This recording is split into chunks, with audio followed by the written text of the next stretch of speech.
you ladies. Or I see it. No, this is just the fits.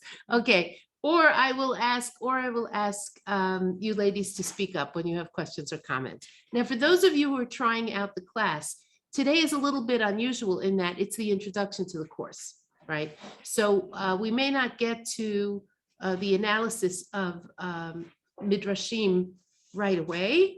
The first thing that I'd like you to do, and first of all, my name is Simi Peters. Oh, let me just say this. The shiurim today are being given Le'ilui Nishmat Moshe ben Aaron Umalka Bina, and for Le'ilui Nishmat Baracha Bat Sarah B'Yaakov Meir.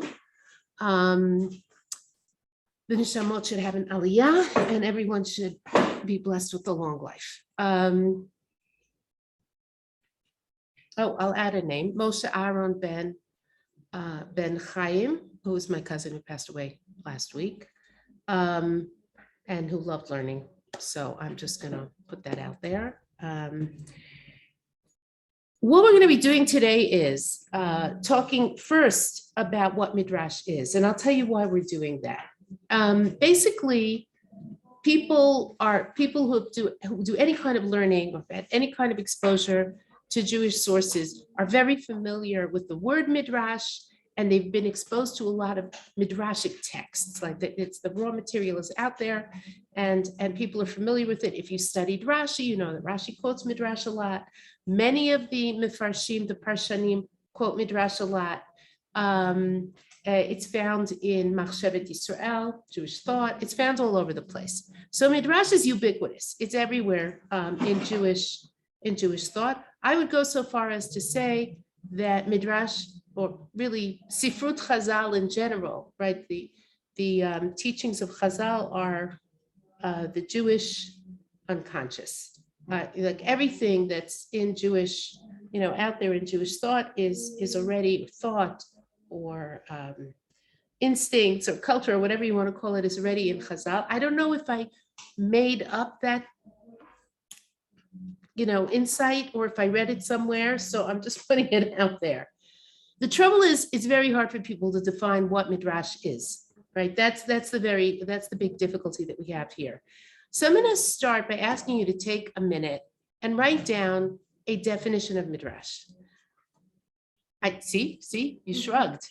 Yeah. So let's take a minute, write down your definition. What is Midrash?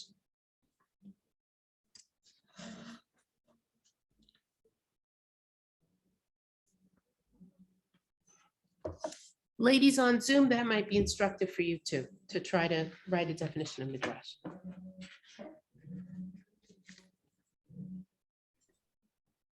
Where is that sound coming from? Does anybody know? Okay. It is. Yeah. Excuse me. Hello. Yes. Hello. I'm Esther Zuckerman. I was thinking, I'm a Zoom person, and I was thinking that maybe it's trying to explain the Torah through the use of. No, don't tell me. Write it down. I want everybody to have a chance to think about it. I have thought about it. I know, but I don't want other people to hear your answer yet. Oh. Right? I want other people to have a chance to think about it without other, There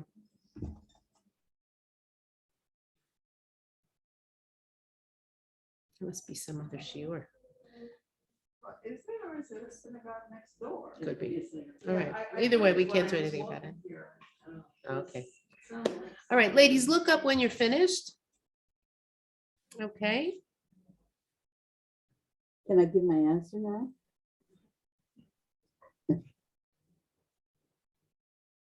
I think to keep Haseder Hatov, and other than to make it work, I think what we have to do is the people in the class will respond first, and then people on Zoom will respond after. I don't know how we're going to manage this exactly, because it is an interactive class, and I would like people to be able to respond even on Zoom. But we'll do it this way so that you can hear, there's some sort of order being preserved here. Okay, ladies, are you finished? Yes? Okay, so what's your name? Ruthie Function. Ruthie. So what do you say? I said flights of fancy around Torah text. Say that again? Flights of fancy. around Flights, Torah flights of fancy around Torah text. Why do you say that? I just thought it covered sort of not just stories that they tell around the stories, but also the laws that they did, that they derived from the text, because it's in my imagination. You see it as imaginative and you think it's things that they sort of made up around the text. Okay, so I have to say I don't agree with that definition, but we'll talk about why. Yeah, Batya. A collection of writings before and around the time of the Mishnah, which were used by later Mepharshim to deepen our understanding of the Psukim. Okay, so you say a collection of writings around the time that were written at around the time of the Mishnah or before, right? And that are used by later commentators to deepen our understanding. Okay, so we're going to talk about the connection between the later commentators and the Midrash later, but Batya has added an important point, though I would broaden your definition a little bit, which is that Midrash's characteristic Midrash is of the period of Chazal. That means that the Chachamim of the Mishnah and the Gemara are the authors of Midrash.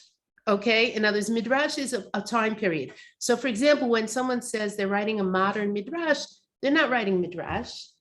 They're writing a story, again, I think with a very problematic understanding of what Midrash is, but it's sort of like if someone were to say, I'm going to paint a Vermeer, right?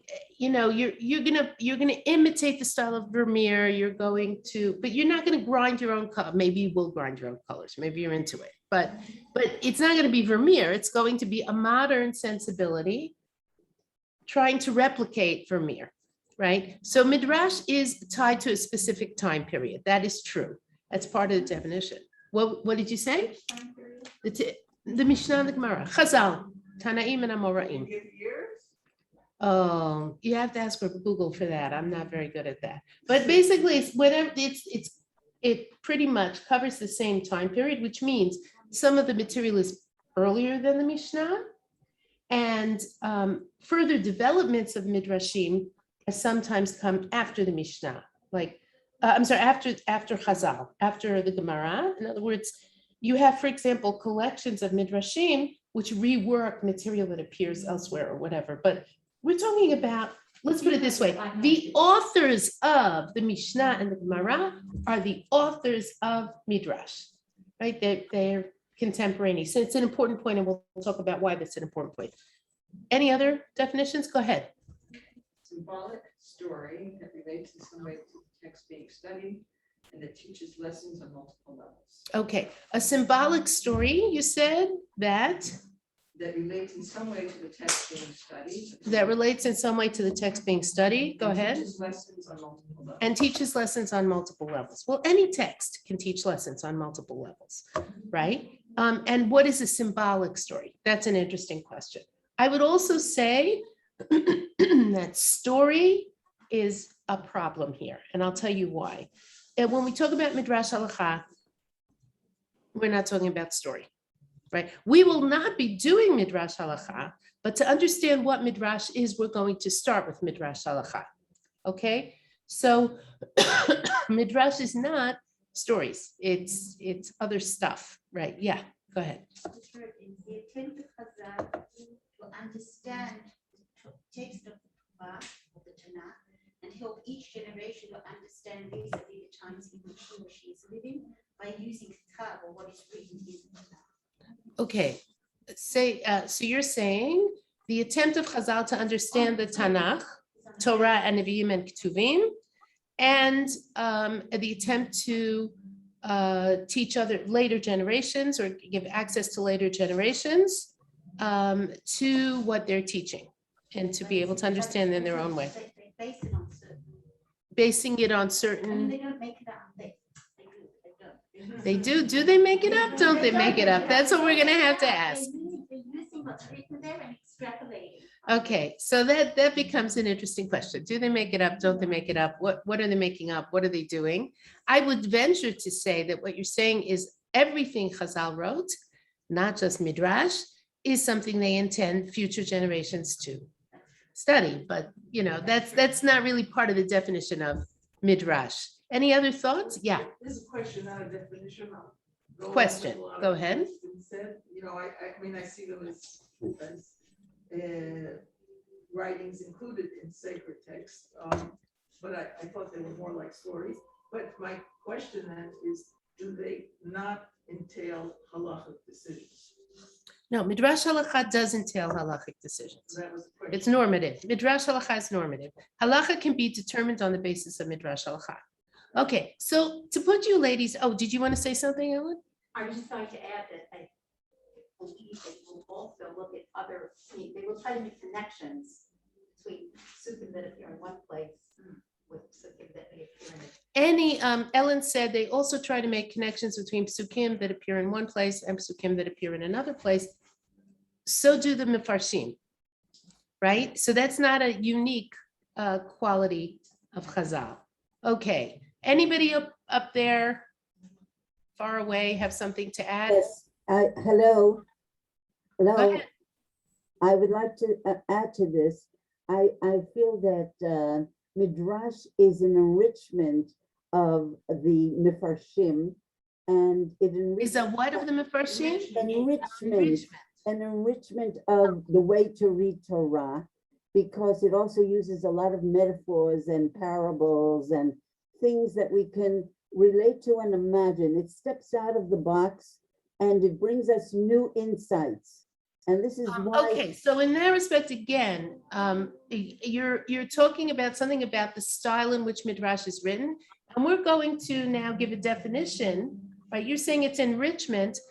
Is enrichment the same as interpretation? Is enrichment something else? We need to really sort It's of. an enriching interpretation. Okay, so let's now take a look, ladies. You have the sources in front of you to the Hakdama Midrash. And we have this beautiful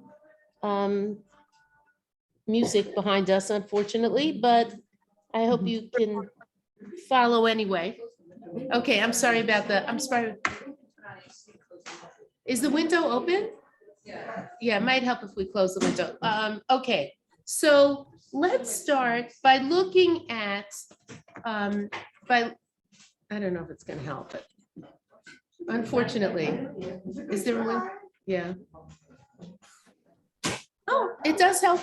It does help. Good, Yofi. All right. We're good. We're good. I think we're good. Let's keep going. Okay. So ladies, what we're going to do today is we are going to look at an excerpt from, by the way, for this class, you do need a Tanakh. I hope everybody has a Tanakh. You can't learn Midrash without Tanakh.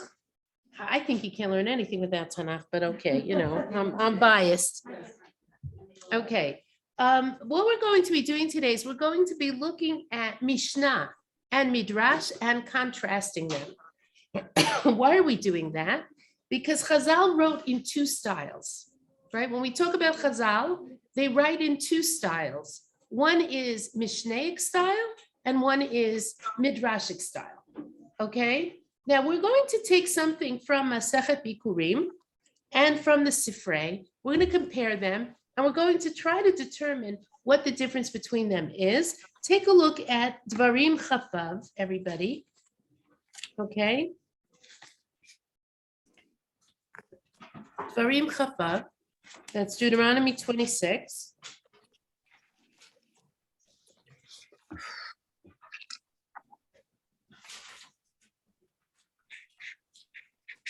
Okay, Pasuk Aleph, Dvarim Chafav, Deuteronomy 26, Pasuk Aleph. Okay. You may have to share, which I know Corona is not so much fun to share. There's enough, everybody has? Okay. Vayaki Tavo, everybody with me? Vayaki Tavo, Dvarim Chafav, Deuteronomy 26. Aleph. It's Parsha Ki Tavo. Okay. Vaya, everybody have it? Yeah. Okay. Vaya ki tavo el haaretz asher Hashem Elokecha noten lecha nachala, and it will be when you come into the land that Hashem your Lord is giving to you as an inheritance. Virishta v'yashavta ba, and you inherit it and you dwell in it. V'lakachta mereshit kol pri ha'adama asher tavim me'artzecha, and you will take of the first of all fruits of the earth that Hashem, that you will bring from your land, Asher Hashem Elokecha noten lach, that Hashem your Lord has given to you, v'samta batene, and you place it in a basket, v'halachta el hamakom asher yivchar Hashem Elokecha l'shaken shmo sham, and you will go to the place that Hashem your Lord will choose to cause his name to dwell there, uvata el hakohen asher yihiyeh bayamim hahem, and you'll come to the Kohen who will be in those days, v'amarta elav, and then you will say to him, and you make your whole declaration. We're not going to read the whole thing. What mitzvah are we talking about here?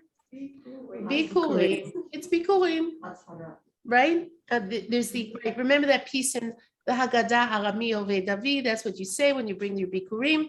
Okay. What does the Mishnah Bikurim do? Okay.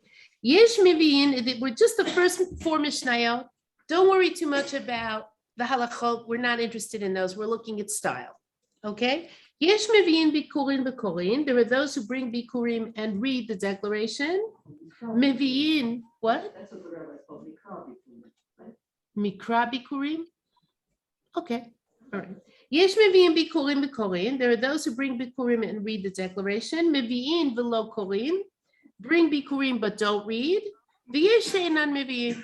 And there are people who don't bring Bikurim. Elo she'enan Miviyin. These are the ones who don't bring. Hanotea letoch shelo v'hivrich letoch shel yachid o shel rabim. Someone who plants his, let's say, we'll use a vine because it's easier to picture this. He plants his vine and he sort of pushes it into the jurisdiction of someone else or the public domain. Because I'm not a gardener, but there are ways to like sort of force plants to grow, vines or certain kinds of trees to sort of force them to grow across or into another area. There's a word, it's not grafting, there's a word for it. It's called layering. Layering, thank you. Okay.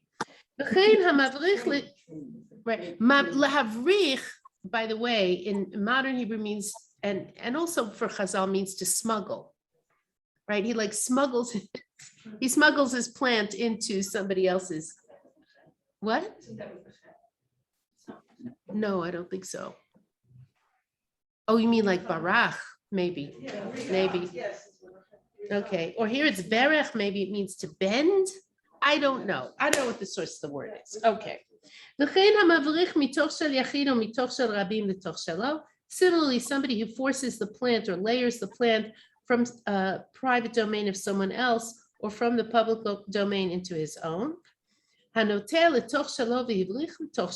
Someone who plants in his own domain, but forces it into another domain, into his own domain, and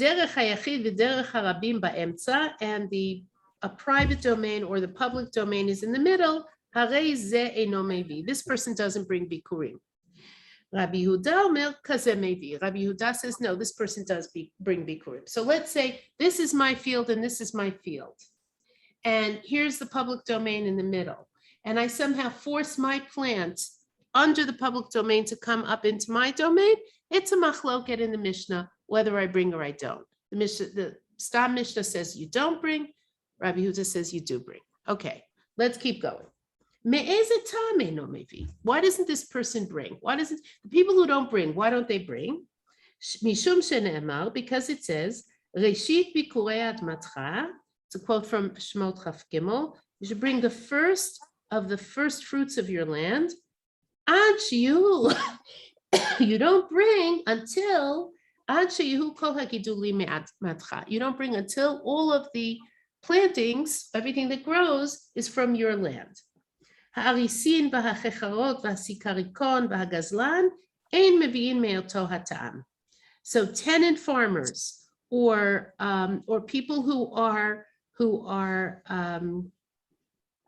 people who are working other people's land, or people who have trespassed on other people's land, or thieves, they don't bring for the same reason. Mishum shene'emar reshit bikurei admatcha, because it says the first of the fruits of your land, right? In other words, if it's not from your land, you don't bring. Ein mevi'in bikurim chutz mishivat haminim. You only bring bikurim from the 7 special fruits of Eretz Yisrael. Skip a little bit. Let's just keep reading. Lo mitmarim shebaharim, not from dates that, not figs that grow in the mountains. Lo miperot shema'amakim, and not from fruit that grow in the valleys. V'lo mizeitei shemen she'einam min hamuvchar, and not for olives that have been grown for their oil, if they're not choice. Ein mevi'in bikurim kodem la'atzeret. You don't bring bikurim before. What's the atzeret? Shavuot. Shavuot. Right? You don't bring bikurim before Shavuot. That's the other atzeret, ladies. Right? And then it goes on. It says a few other things. Some people brought bikurim before the atzeret, and the Kohanim didn't accept it. Then we have Mishnah Daled. Elu mevi'in v'lo korim.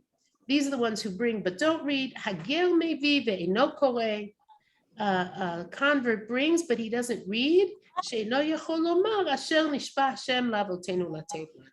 Because he cannot say this is the land that Hashem promised to our fathers to give to us. Then it goes on. It says, but if his mother is Jewish, then meaning if he's a gal who at the point where his mother is Jewish, he can bring. Okay, a gal ben gal doesn't, and a gal, who converts and his mother is Jewish, he can bring. He can say the declaration. No. It could be that his mother converted and then he converted, right? In other words, what? No. I think it's referring to convert. And ladies, again, I'm not really interested in these halachot. I'm looking at style. Okay, so let's take a look now at the sifrei. All right, what does the sifrei do? Let's start reading. Vaya ki tavo el haaretz, and it will be when you come into the land. Aseh mitzvah ha'amura ba'inyan, do the mitzvah that is talked about in this matter. Shebischara tikanes la'aretz, in its merit you will enter the land. Asher Hashem Elokecha noten lecha, that Hashem your Lord is giving to you. Rabbi Shimon says, Prat le'ever hayarden, this excludes the east bank of the Jordan. Shenatlu me'atzmam, they took it by themselves. So, do you bring bikurim from Jordan, from what is now modern day Jordan? No, why not? It's not the land that Hashem gave you, it's the land that you took. Let's go on. V'irishta v'yashavta ba, and you will inherit it, and you will dwell in it. B'schar shetirash teshev, in merit of inheriting it, you will inhabit it. Meaning you're gonna have to fight before you will inherit it by fighting for it, by inheriting it. Okay. V'lakachta mereshit kol pri ha'adama, and you will take from the first of all the fruits of the earth. Yachol kol haperot kulam chayavim bikurim. Could it be that all fruits, all are obligated in bikurim? Talmud lomar, the pasuk says, mereshit velo kol reshit, of the first fruits, not all the first fruits. I still don't know which species are obligated and which are exempt. I have to make a calculation. It says to bring bikurei tzibur. What's bikurei tzibur? Shtei halechem. Right? Yes, when you're on Shavuot, what do you bring? The two loaves, the 2 loaves of wheat. And it says to bring bikurim for the individual. That's our parsha. It's parsha ki tavo. מה ביקורי ציבור שנאמר להלן מזין המינים, just as the public bikurim are from the 7 species, אף ביקורי יחיד משבעת המינים, so too, individual bikurim have to be of the 7 species. מה להלן חיטים וסורים, אף כאן חיטים וסורים. So if that's the case, perhaps since the bikurim of the tzibur, which are the omer of seorim, the measurement of barley, and then at the end of the 49 days of counting the wheat, right? Just as they are wheat and barley, afkan chitim usorim, right? Maybe bikurim, the mitzvah of individual bikurim, also has to be only wheat and barley. Minayin l'rabot sha'ar minim. How do we include all the rest of these species? Talmud lomar, bikurei admatcha. The pasuk says, bikurei admatcha, kol pri adama, all fruits of the earth. Okay, we don't have to read this all, the rest of this. We'll skip a little bit. Let's look at Zion. Mereshit, of the first fruits, afilu eshkol echad, va'afilu grogeret achat. Even one cluster of grapes, even one piece of grain, even one grain. Kol pri, all fruits. Pri atamevi bikurim, you bring bikurim from fruit. Ve'en atamevi yain v'shemen bikurim. You don't bring bikurim from wine or oil. Talmud lomar bikurei admatcha. Okay, we could go on with Masechet Bikurim and with the Sifrei, which is Midrash Halacha. But what I'm going to ask you to think about for just 1 second is, what's the difference in style between these two writings of Chazal on exactly the same topic? Okay. Oh, very nice. What's your name? Naomi. Naomi said, which is text-based? The Midrash is fused very closely to the psukim. What does the Mishnah do? No. It organizes it by the law. It organizes it by the laws, right? In other words, when you're trying to teach halacha, the Mishnaic style works better. Why? Because what does it start with? It doesn't start with the pas. It does quote, the Mishnah does quote psukim as proof texts. And certainly there's a lot of Midrash Halacha in the Gemara, right? When I say Midrash Halacha, I mean Midrashic style teaching based on psukim, right? There's a lot of Midrash Halacha in the Gemara. If you've done any Gemara, you know that very often Chazal will tease apart, the Amoraim will tease apart psukim. You have to, whoa, what was that? We're having an extremely exciting, noisy session here. Okay, but let's come back to what we were talking about. Yeah. Midrash Halacha is all over the place. It's not just in the Sifra, the Sifrei, the Mechilta, Torah Kohanim. It's not just in books of Midrash Halacha. It's also all over the place in the Gemara. That is to say, a pasuk gets anatomized and halachot are learned or derived from it. Yes? Okay. Midrash, the style of Midrash Halacha is, it's always a pasuk-based limud. It's always a teaching that is derived from a pasuk, and it involves an extremely close reading of the pasuk.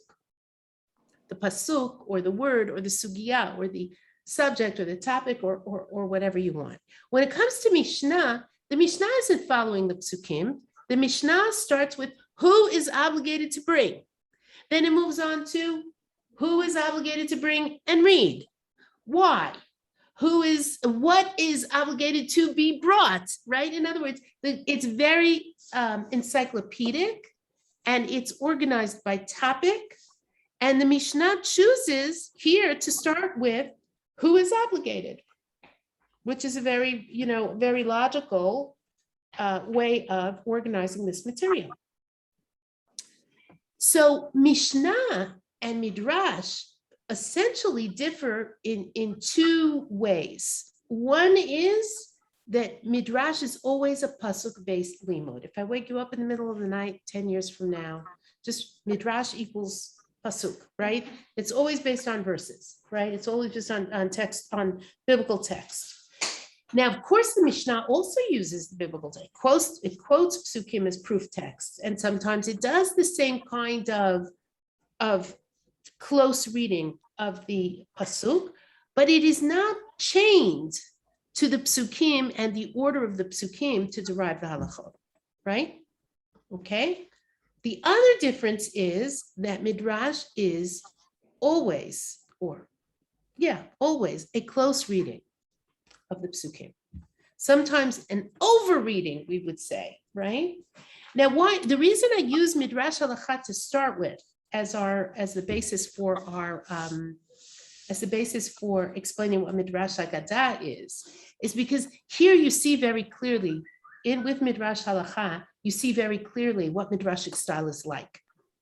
Okay? Yes, go ahead, Nomi. It's confusing me because, so I'll ask you to be more specific with your terminology, or maybe I'm not understanding right.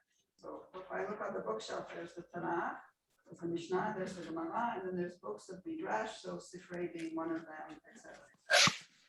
We use the word, you said there's Midrash Halakha in the Gemara. So now Nomi asked me to clarify, what do I mean when I say there's Midrash Halakha in the Gemara? There are two senses in which we use the word Midrash Halakha. One is a book of Midrash Halakha, like Sifra, Sifrei, Mechilta, etc. Right? There are whole books of Midrash Halakha. Basically, the biblical texts that are halacha, the psukim that are halacha psukim, right, tend to have a high proportion of Midrash Halakha in them, and therefore the Mechilta, the Torah Kohanim, the Sifra, the Sifrei, Vayikra Rabbah, etc., are Midrash Halakha. They're the preponderance. There's even some Midrash Haggadah in there, but the preponderance of those books is Midrash Halakha, and they're referred to as Midrash Halakha. But there's another sense in which I'm using the term Midrash Halakha, which is a style of reading. Okay? Now, the Gemara is based on the Mishnah. It follows the order of the Mishnah. It takes a Mishnah and it unpacks it, right? That's what it does. In that unpacking, often the Gemara will go off into a patch of analyzing a psukim. That's Midrash Halakha. Don't think of Midrash just as a body of work. Think of it as a style of reading. That's exactly the point I'm trying to make here. Midrash means a style of reading. Okay? When we talk about Midrash Halakha, it's a style of reading of halachic psukim. When we talk about Midrash Haggadah, it's a style of reading narrative psukim. When you think of it that way, a lot of things slot into place. Does that answer your question, Naomi? Yes. Yeah. So when I say there's a lot of Midrash Halakha, there's also a lot of Midrash Haggadah in the Gemara. What am I saying? I'm saying there are places where in their analysis of the Mishnah, the Gemara goes off into psukim and reads them very, very tightly and very, very closely. Okay? So this begs the question, I think I know the answer to why do you call the Sifrei is a book of Midrash? It's a Sifrei. Gemara is not a book of Midrash. Because it's not. Because the Gemara is based on the Mishnah. It's organized around the Mishnah. It's not organized around Torah. And it doesn't only use the Midrashic style. It does other things too. Okay, so now I'm going to make the corollary to that. This is right with the book. I'm just using this phrase as an example. It's only Midrash Halakha. Is mostly. The Sifrei is mostly Midrash Halakha. And completely organized around it. And completely organized around the psukim. In other words, the Sifrei, I'll take Mechilta, for example. Mechilta goes off into patches because there's narrative in Sefer Shmot, right?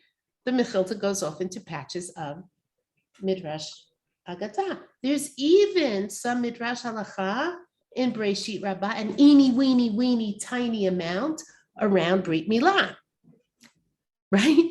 But the rest of Breshit Rabbah is pretty much pure Midrash Haggadah. So we already have our definition here, Midrash Halakha, Midrash Haggadah. What what makes the common use of the term midrash logical is that it's a style of reading, right? So now we got that, we're clear? Yeah, you have a question. I do, I don't know if this is the right time to address it, but Mhm. so earlier you were saying that Midrash was only from Chazal, and now you're saying it's a style, so I guess what I'm asking Oh, is, why okay. can't? Can you write modern midrash? Exactly. Why can't you write okay, so first of all, okay, the question that, your name again? Ilana. The question Ilana asked is, if you're saying midrash is a style of text study, right? Yeah. Then why can't you write modern midrash? Right. Okay, so I'm gonna be mean and say, because we don't think like Chazal. We don't think like Chazal. We just don't do it, right? In other words, when people, first of all, when people write what they call modern midrash, what are they usually doing? They're writing their own. They're writing some story, like they don't like the way that, I don't know, the Imahot are portrayed in Sefer Bereshit, so they write a feminist Rachel Imenu or something, you know, or they make up some story around Yehuda that turns him into, I don't know, a kibbutznik, or you know what I'm saying? In other words, Can you tell the women on Zoom what Dr. Nicole on? Because some of them, we were, I thought that was clear. I'm sorry. So I will, so just tell them. okay, Yeah. ladies, right now we're just talking. We're not on Daf Mikorot. We just read the first two Mikorot, which was the Mishnah and then the Sifrei. Okay, now we're just trying to come to conclusions. Is that clear? We're good? Okay.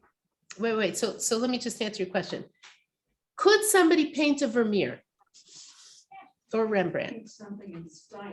In the style of, okay, but nobody does that, because when they do midrash, what they're usually doing is they're writing a story. But another reason is that the Midrash has authority now. That's also true. Yes, it also has, the midrash has authority. Based on some pasuk that you. Right, I was thinking less about halachot than. You were- yeah, midrash has authority, and halacha has different rules. The way I was halacha, thinking more about Midrash like that. you were thinking, of course you were thinking about midrash like that, because like, nobody's gonna write a new Shulchan Aruch either. I mean, maybe, you know. Yeah, okay, he could pull it off, okay, but, you know. But you understand what, you do understand what I'm saying here, right? Okay.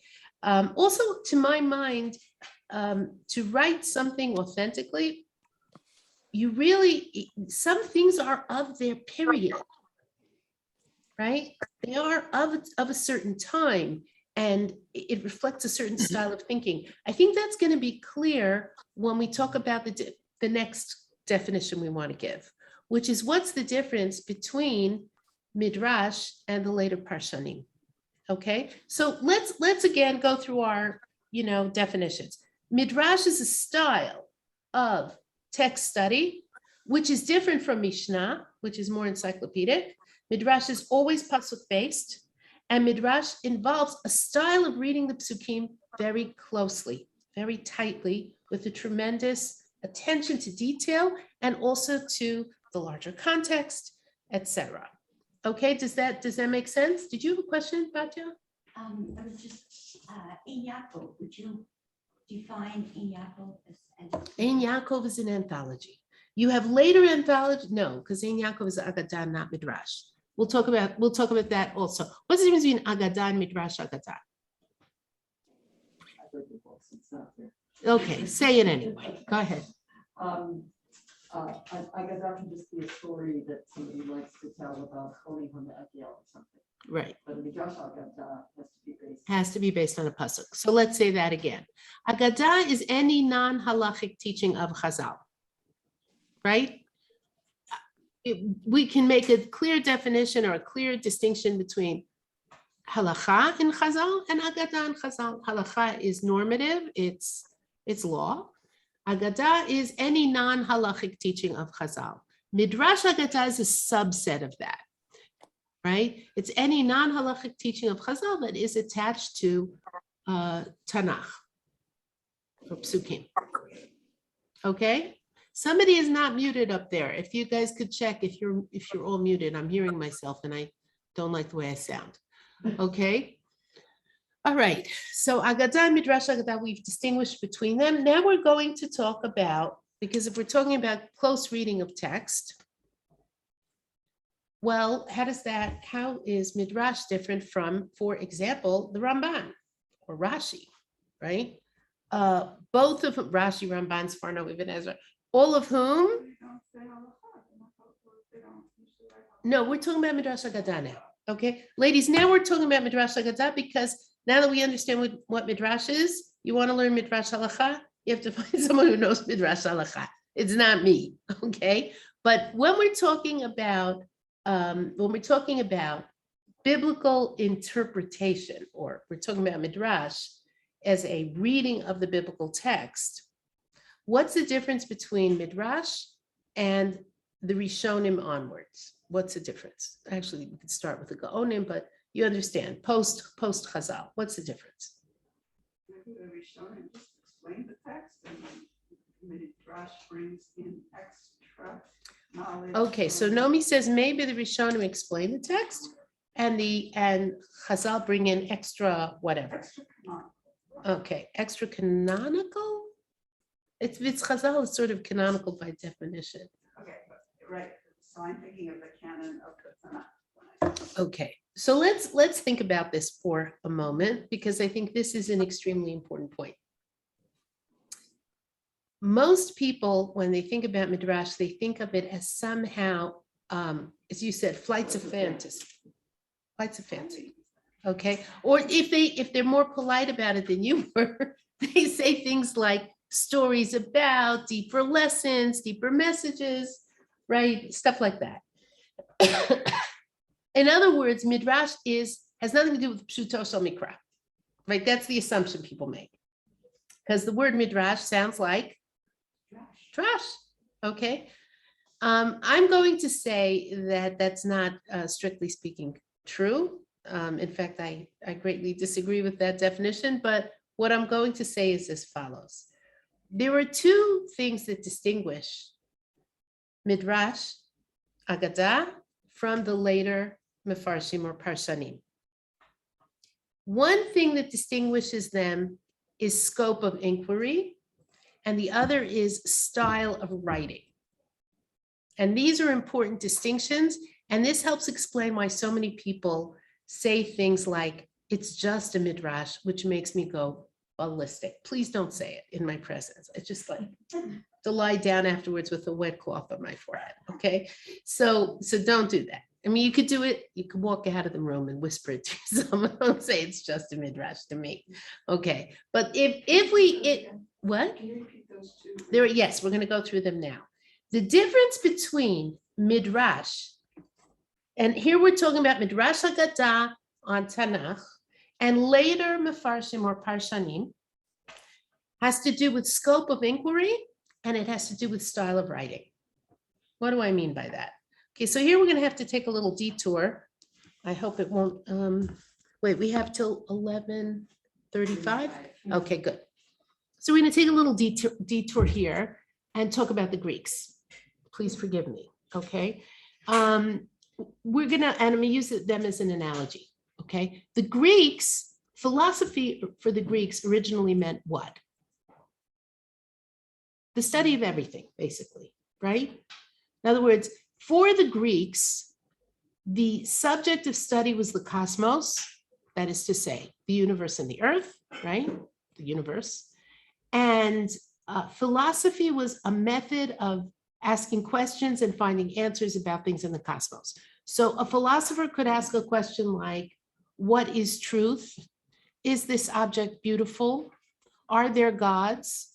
Or why do beavers build dams? And why does water run downhill rather than uphill? Or what is air composed of? Right? Any conceivable kind of question. That's how the Greeks, they approached the world as their object of study, and they're trying to figure out all kinds of things. What happened in the scientific revolution, Middle Ages? What happened in the scientific revolution? The focus of the inquiry got narrowed. People started saying, let's stop asking about, let's stop asking about ethics and metaphysics and aesthetics right? And let's ask about what we can observe and measure, right? And instead of asking, why do beavers build dams? They sat and they watched beavers build dams. And they said, well, this is interesting. They build dams between this time, and I'm making this up, but you get what I'm saying. This time and this time, they build dams by using these materials and these materials. Therefore, beavers are doing this and this. And the implications of that for understanding how the beaver works are A, B, C, and D. Or, well, let's see what happens when we burn this object. What is the composition of the ash that is left, right? Let's weigh it and measure it. What, it lost weight. Why? Well, the water got absorbed, whatever. You get what I'm saying. In other words, what we would call scientific questions, empirical questions, questions in terms that can be weighed, measured, timed, all of those things. That's what science rockets off into the, becomes this vital force in the transformation of the world, right? And meanwhile, philosophy becomes metaphysics, asking questions about ethics, aesthetics, truth issues, etc., becomes what we today call philosophy. Now, the scope of inquiry in philosophy just shrunk down to, metaphysical things, and a new area sort of gets opened up, which is scientific thinking. Okay, the analogy is this, lahavdil. What is the object of study for Chazal? Torah. Torah shebichtav, Torah shebal peh. The universe, as far as Chazal are concerned, the universe is what is revealed to them by Hashem, which is Chamisha Chumshei Torah, Nevi'im, Ketuvim, and Torah shebal peh. Right? That's the object of study for Chazal. When it comes to Tanakh, they ask all kinds of questions and go all kinds of places in much the same way that the Greeks went all over the place in their study of the world, right? They knew the difference between Pshuto Shel Mikra, right? The plain sense of the text, and other uses of the text. They didn't make these rigid distinctions because they were just mining the Tanakh and Torah Shebal Peh for all sorts of insights, understandings, halachot, etc. Okay? Wait, when you say Torah Shebal Peh in the context of you say Chazal, we're looking at Tanakh and Torah Shebal Peh, you mean Mishnah? No. Mishnah is the end result, right? When I say Torah Shebal Peh, okay, again, I should clarify I'm using Torah Shebal Peh. Generally, when we say Torah Shebal Peh, we're talking about Mishnah and Gemara. I'm not using it in that sense. I'm talking about oral tradition. Okay? As Chazal received texts, and they received oral texts, right? Oral tradition. Okay? And that's their object of study, right? What did Rabbi so-and-so actually say? Oh, he said that? And someone else comes and says, no, he said that on this occasion about this case, but he said something else on another occasion about another case, which applies more to our case, right? So it was either oral tradition or Torah, Chamisha Chumshei Torah, Nevi'im, and Ketuvim. That's the universe of Chazal, right? That's their object of study. Okay. What happens when it starts with the Gaonim, but we're going to say it starts really with the Rishonim.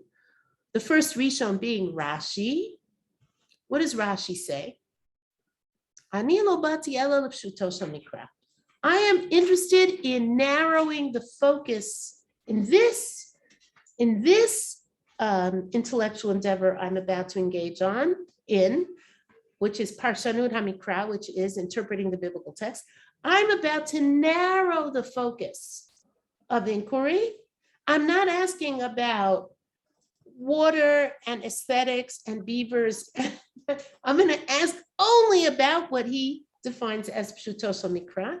His definition of Pshuto Shel Mikra is reconciling difficulties in the text. But I'm not teaching a course on Rashi, which is also a lot of fun to do. But Chazal are asking everything. They're going everywhere. They're in and out, and it's not linear, and it goes everywhere, right?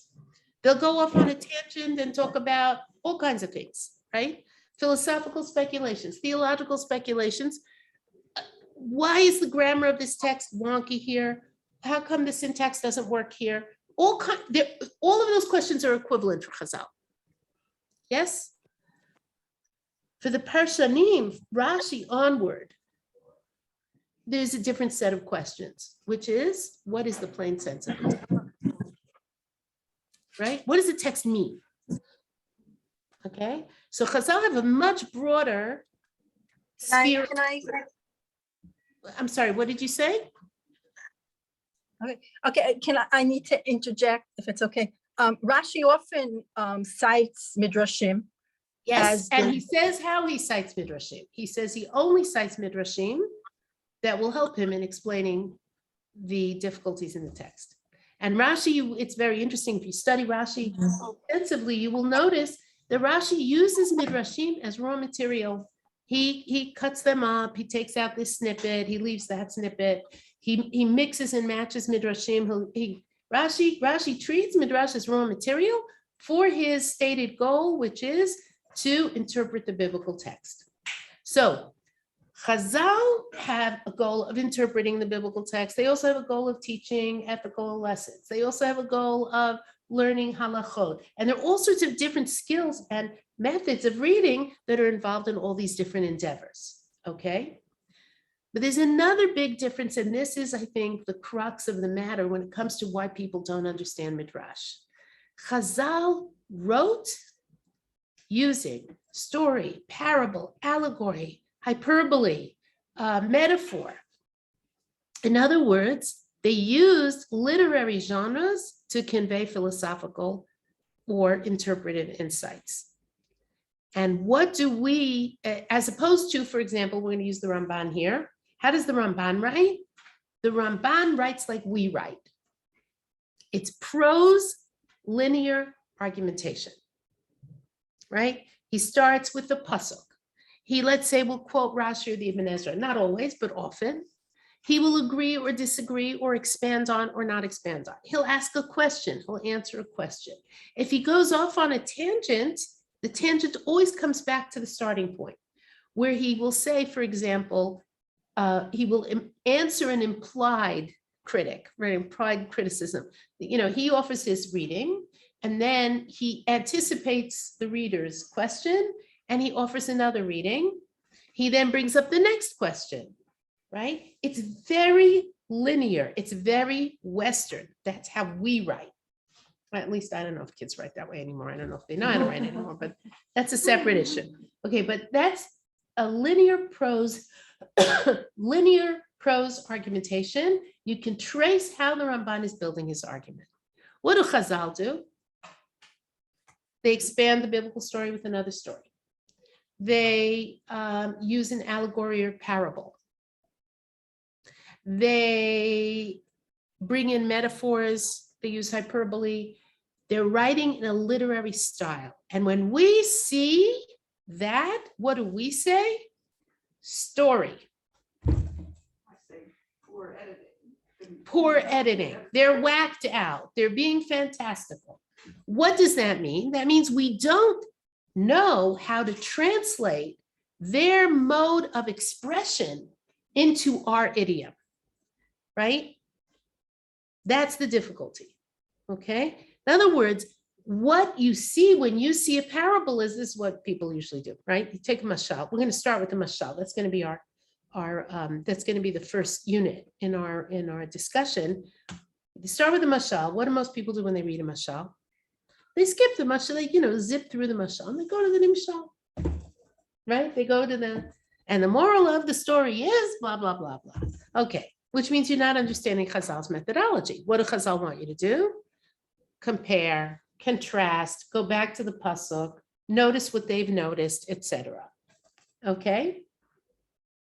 So I'm going to add a new is this clear? The difficulty with Chazal that we have is that they're writing in a style we don't understand because we no longer paint in the style of Vermeer, right? We don't paint that way. We don't draw that way, right? Do you understand what I'm saying? We can copy a Vermeer, but we're not really Vermeer. But Go we ahead. have postmodern ways of looking at things that aren't straight logical. That's true. We do have postmodern ways of looking at things that are not straight and logical, but that's also not Chazal. We're going to talk about that also. I mean, I think it'll come in. That's also not Chazal. Exactly. In other words, Chazal, or let's put it this way, a modern reader is still reading in a culture in which the way you express a serious argument is prose linear argumentation. Right? Look, when you read the postmodernist critics, which I have done, sometimes with great pleasure and sometimes with like total head banging annoyance, okay? They're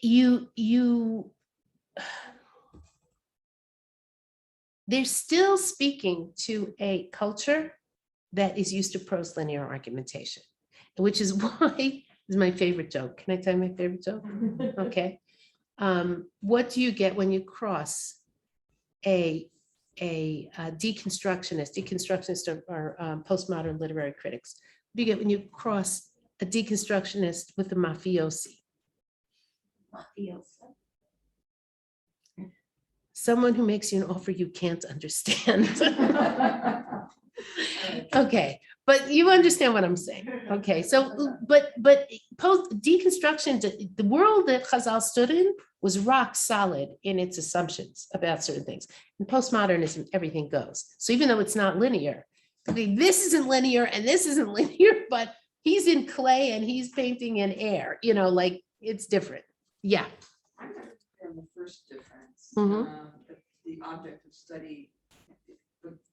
I guess you're saying that for the Rishonim, it's the scope of inquiry is narrow. Is narrower. But I'm not really clear on what's more narrow about it. Okay, I'll explain. All right.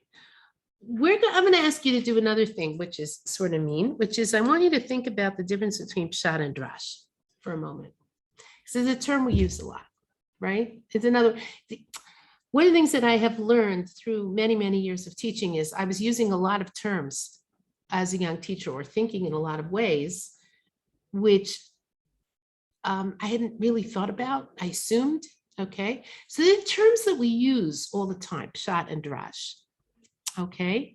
I am going to suggest in the course of this course that a lot of Midrash is what we would call pshat, okay? And a lot of Midrash is what we would call drash. So what do I mean by that? I'm going to say Midrash Parshani and Midrash Darshani, right? A Midrash that is pshat oriented or a Midrash that is drash oriented. So let's take a minute and write down a definition of pshat and drash. Yeah, not easy. No. Many, many, many gallons of ink have been spilled on this question.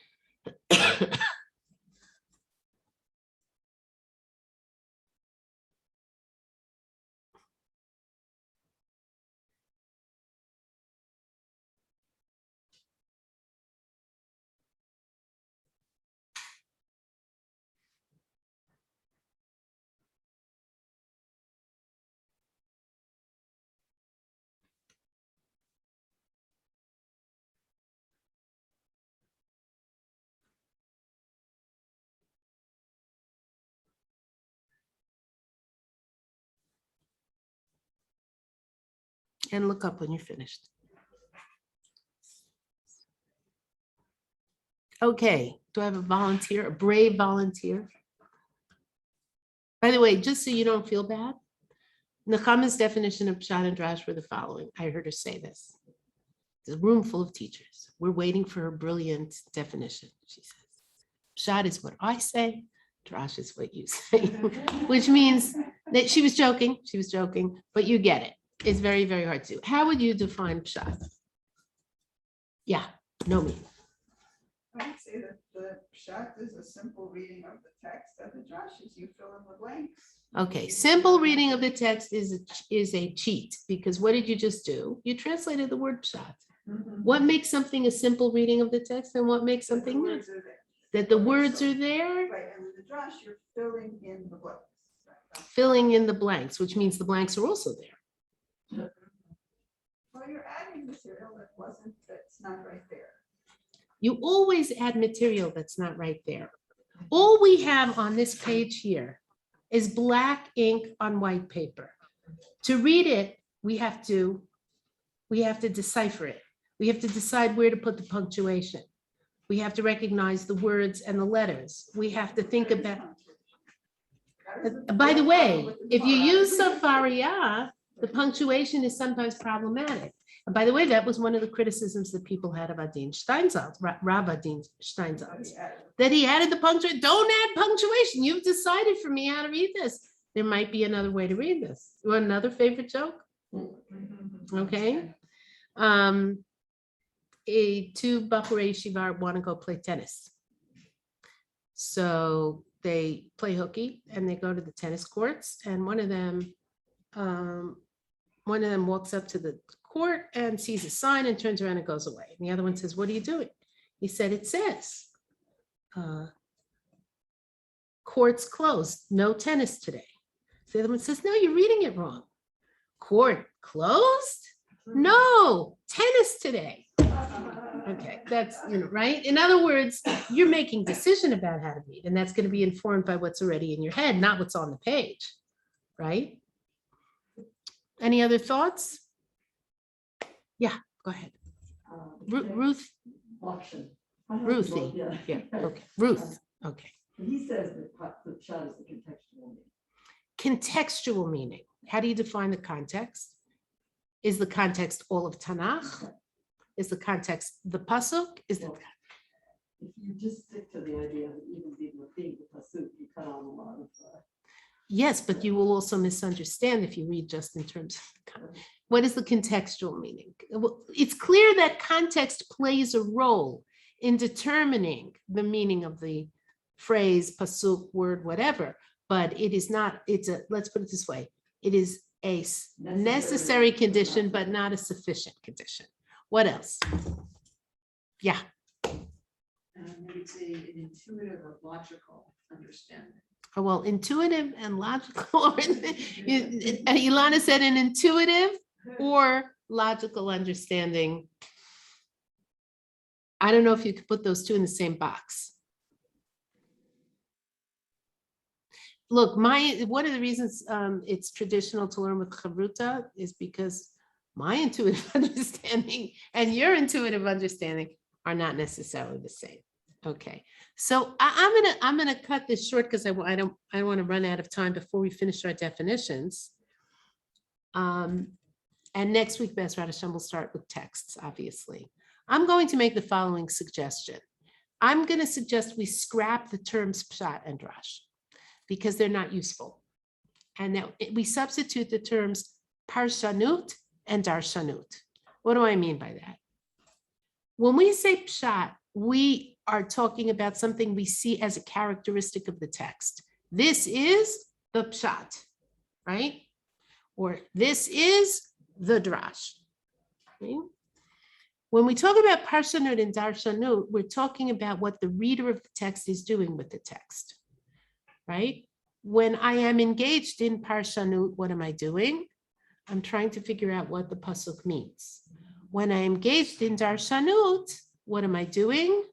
I am trying to exploit the text for another purpose. And I'll explain what I mean by that also. If you go to shul on Shabbat morning and you have an opinionated rabbi, okay, every week in the parsha, he will find Bibi or Bennett or Biden, they're all B's here, I see, but he'll find the politician of his either admiration or ire, right? He's, what's he gonna do? Somehow every week in the parsha, he finds what's particularly bugging him about Israeli politics or American politics, right? Every week, every parsha.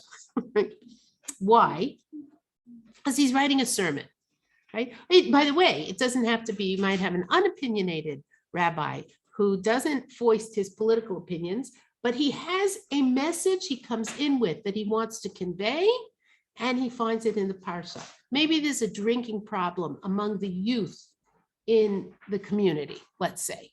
He'll find that in the parsha, right? Maybe there is a quarrel between different factions in the shul. He'll find that in the parsha.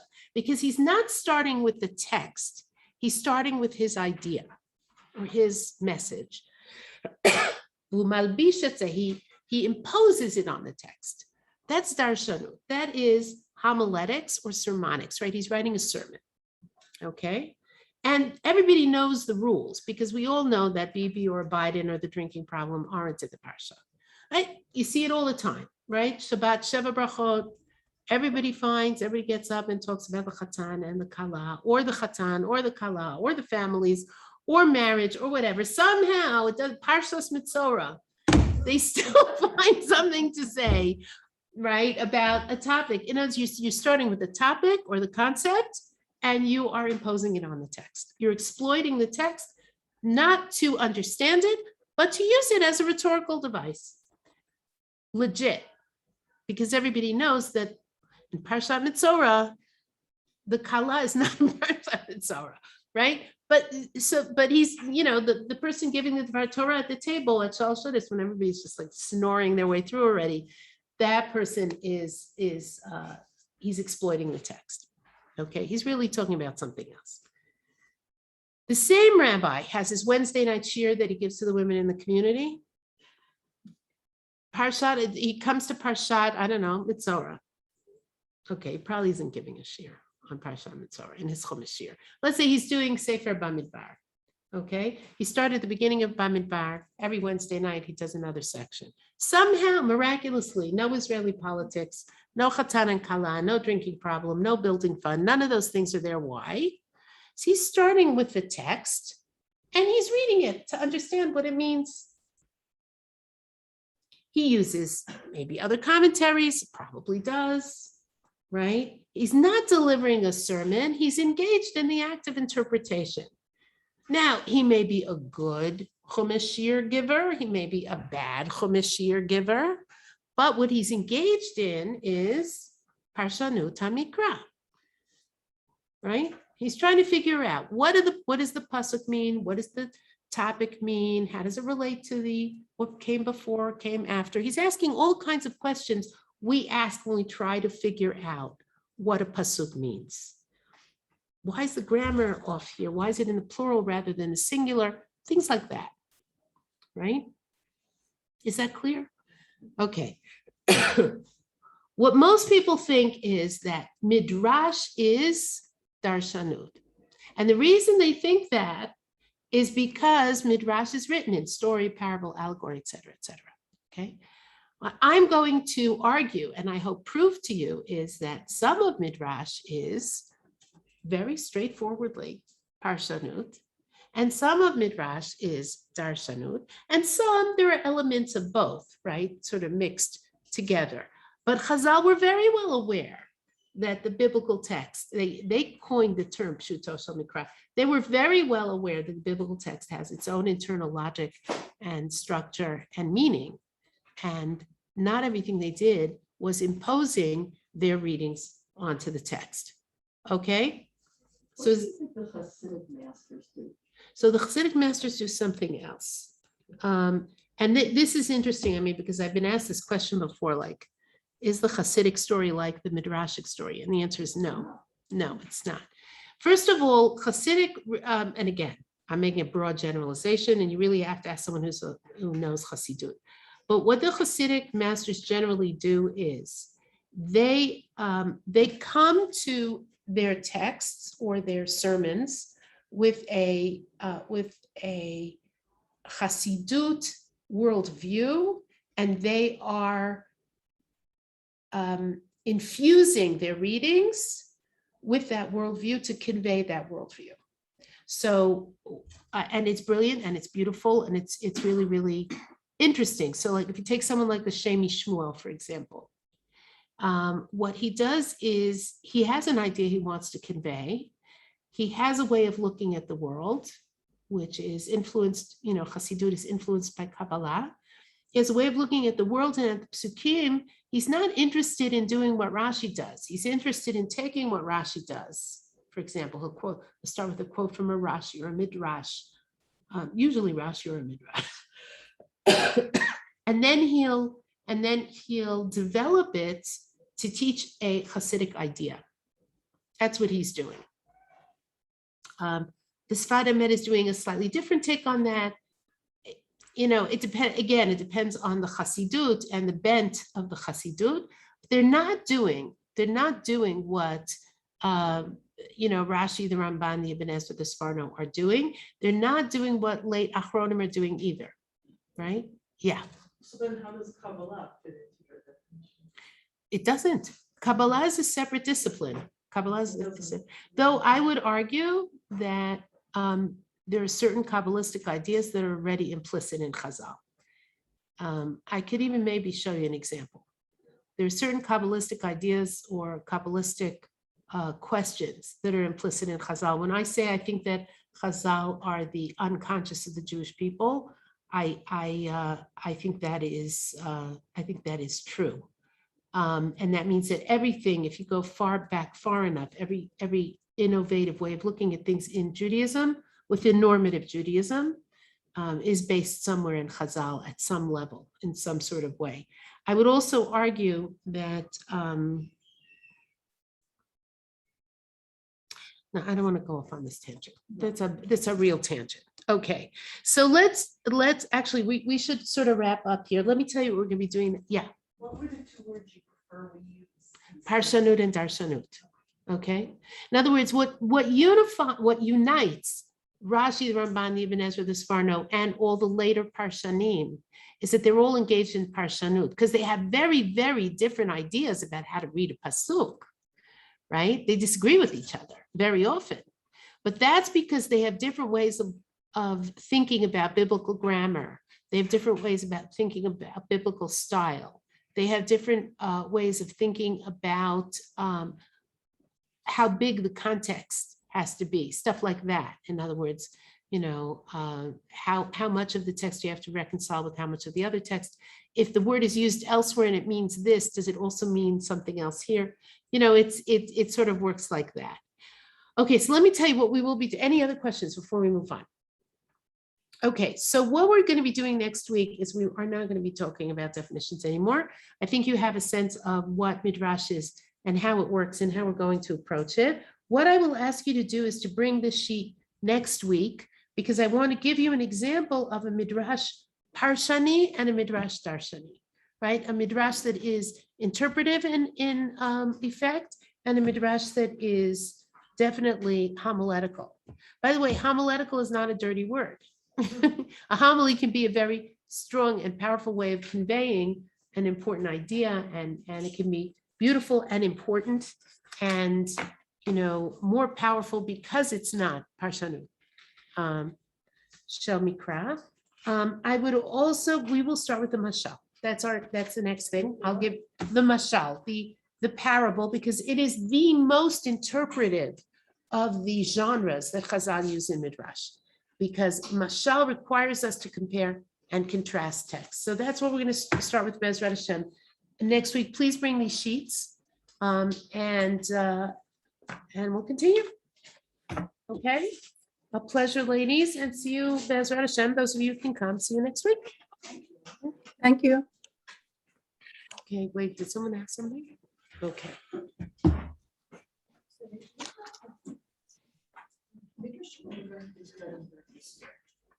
Are they going to be following the ones in your book or different? No. We'll be bringing some from my book, but they'll be different. For example, the first mashal that we're going to do is from my book. Most of the rest of the mishalim that we're going to look at are not. And of course, okay, the first mashal is important because it's a very good example. We're going to see, yes, we're not going to be following. We're going to also be looking at how do Chazal use psukim, what they do with psukim, stuff like that. Okay? Okay, you're very, very welcome.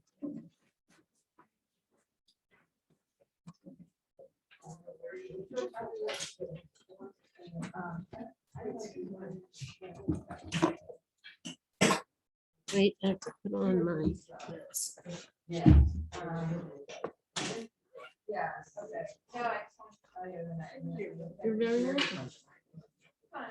But I answered your questions. I got, yeah, good.